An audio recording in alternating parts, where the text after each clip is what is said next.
कार्यक्रम एक नंबर। हा भाऊजी रमेश परळीकर त्यांचा कार्यक्रम एक नंबर। पाहून सगळ्यांना वाटतंय बरं, पाहून सगळ्यांना वाटतंय बरं।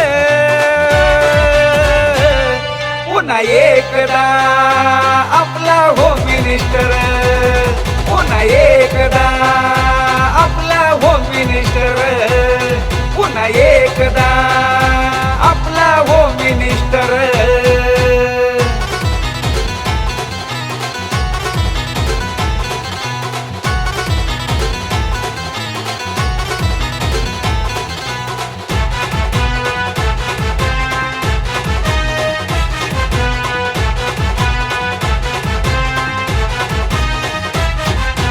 कॉमेडीचा खेळ हाय पैठणीचा, विजय होतो या भारी आपल्या वहिनींचा।